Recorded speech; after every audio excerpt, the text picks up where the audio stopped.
सभी का मेरे YouTube channel smart study classes में आप सभी का स्वागत है। हमने पिछले पार्ट में ईश्वरी सिंह के बारे में चर्चा की थी, जो जयपुर के महाराज थे। हमने चर्चा कर ली थी कि उन्होंने अपने भाई माधो सिंह के साथ में दो उत्तराधिकार के युद्ध लड़े थे। पहला युद्ध था राजमहल का युद्ध और दूसरा था जाजपुर का युद्ध। दोनों ही युद्धों में उन्होंने विजय प्राप्त की थी। उन्होंने राजमहल के पहले युद्ध में अपने विजय के उपलक्ष्य में ईसा लाट का निर्माण करवाया था, जो 7 मंजिल इमारत थी, जिसे लोग सरगा सुली के नाम से भी जानते थे। पिछले अध्याय में हमने छोड़ा था, हमने अपनी चर्चा को छोड़ा था कि जो उसका सेनापति था हरगोविंद नाठानी, वो ईश्वरी सिंह को उसके दूसरे सेनापति राजामल खत्री के विरुद्ध भड़का देता है, और इतना भड़का देता है कि ईश्वरी सिंह उसकी हत्या करने के लिए आतुर हो जाता है, और अंततः ईश्वरी सिंह अपने सेनापति राजामल खत्री की हत्या कर देता है हरगोविंद नाठानी की बातों में आकर। आगे हम बात करते हैं सन 1748 में। तो सन 1748 में ईश्वरी सिंह का छोटा भाई माधो सिंह फिर से विद्रोह कर देता है, और यह युद्ध फिर से एक और उन दोनों के मध्य उत्तराधिकार का युद्ध होता है। इस बार जो माधो सिंह की सहायता करते हैं वो होते हैं मेवाड़ के महाराणा जगत सिंह द्वितीय। जगत सिंह द्वितीय अमर सिंह द्वितीय के ही पुत्र थे। मेवाड़ के महाराणा जगत सिंह द्वितीय इस बार माधो सिंह की सहायता करते हैं, और इस प्रकार इस बार माधो सिंह 10 लाख रुपए की एवज में मराठा सरदार मल्लाट राव होलकर को अपनी ओर मिला लेता है।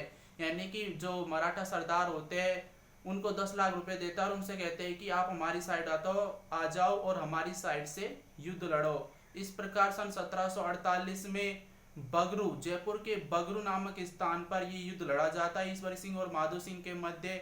इस प्रकार 1748 में हुआ ये युद्ध बगरू का युद्ध कहलाता है, और इस युद्ध में फेर बदलाव हो जाता है। एक कहानी अलग ही मोड़ लेती है। होता क्या है कि 10 लाख रुपए की एवज में मल्लाट राव होलकर को, जो मराठा सरदार होता है, उसको माधो सिंह अपनी ओर करता है, लेकिन ईश्वरी सिंह उसको 20 लाख रुपए की एवज में वो कहता है कि युद्ध जीतने के पश्चात, ईश्वरी सिंह मल्लाट राव होलकर से कहता है कि युद्ध जीतने के पश्चात मैं आपको 20 लाख रुपए दूंगा, बस आप मेरी सहायता करो। और इस प्रकार मल्लाट राव बोलकर जो माधो सिंह की ओर से लड़ रहे थे वो ईश्वरी सिंह की ओर से लड़ने लगे, और फिर से इस बार ईश्वरी सिंह की विजय हुई।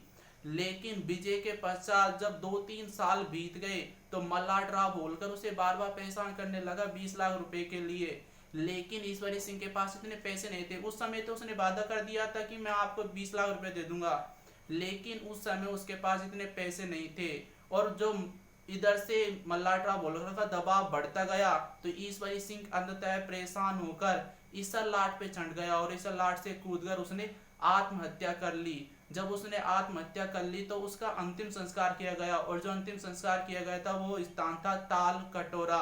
ये ताल कटोरा आमेर में ही पड़ता है, तो इसका अंतिम संस्कार ताल कटोरा में किया गया, और वहीं पर इसकी 8 खंभों की छतरी भी बनाई गई।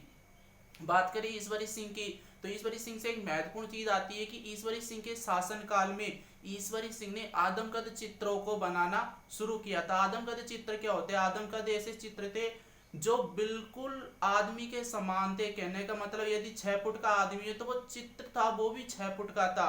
जैसे कि हम चित्र देखते हैं कि 6 फुट का आदमी है तो 6 फुट का चित्र नहीं होता था, लेकिन आदमकद चित्र बिल्कुल, अगर 6 फुट का आदमी है तो 6 फुट का चित्र, 5 फुट का आदमी है तो 5 फुट का चित्र, इस प्रकार के आदमकद चित्र होते थे। और इस प्रकार के आदमकद चित्रों का निर्माण ईश्वरी सिंह के काल से प्रारंभ हुआ था, और जो पहला आदमकद चित्र बनाया गया था राजस्थान में वो ईश्वरी सिंह का ही था। यहाँ से 3 क्वेश्चन पिक हो सकते हैं कि राजस्थान में किस राजा के शासन काल में आदमकद चित्रों का निर्माण प्रारंभ हुआ, तो वो ईश्वरी सिंह था। किस रियासत में प्रारंभ हुआ, तो वो जयपुर रियासत थी।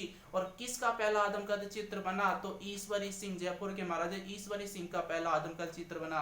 ये 3 क्वेश्चन हम यहाँ से पिक कर सकते हैं। और बात करें तो ईश्वरी सिंह के शासन काल में ही जयपुर में गणगौर और तीज की सवारी निकलना प्रारंभ हुई थी, और इस गणगौर और तीज की सवारियों को जो वहाँ की रानियां थी, दासियां थी, राजकुमारियां, वो भी देखने चाहती थी, क्योंकि पहले बहुत ज्यादा ऐसी प्रथा थी कि दासी, जो राजा महाराजों की जो रानियां होती थी वो बाहर नहीं निकल सकती थी।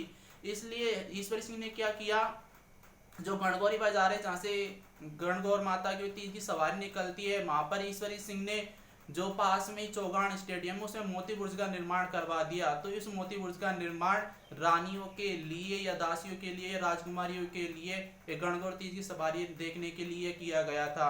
जब सन 1750 में ईश्वरी सिंह की मृत्यु हो जाती है तो इसका भाई जो माधो सिंह होता है छोटा, यहाँ का शासक बन जाता है। आज की वीडियो छोटी थी, लेकिन इस वीडियो में हमने ईश्वरी सिंह का संपूर्ण शासनकाल के बारे में बता दिया है। अगली वीडियो में हम माधो सिंह के बारे में बात करेंगे, जिसमें एक ही वीडियो में, क्योंकि माधो सिंह का शासनकाल भी छोटा है, इस बार हमने क्या किया था कि ईश्वरी सिंह भी शासनकाल छोटा था, लेकिन इसको 2 पार्टों में डिवाइड कर दिया था। लेकिन जो माधो सिंह उसका शासनकाल भी छोटा है, हम उसको एक ही वीडियो में बनाने की कोशिश करेंगे। और जो माधो सिंह उसके बाद में जैसे कि सवाई प्रताप सिंह आता है, उसका शासनकाल बड़ा है, तो उसको लगभग 3 वीडियो में बनेंगे। तो आप हमसे ऐसे जुड़े रहे और हमारी वीडियो देखते रहे। और यदि आप हमारे चैनल पर नए तो चैनल को सब्सक्राइब कर ले, लाइक कर ले, अपने दोस्तों में शेयर करें। और आज की वीडियो देखने के लिए आपको बहुत बहुत धन्यवाद।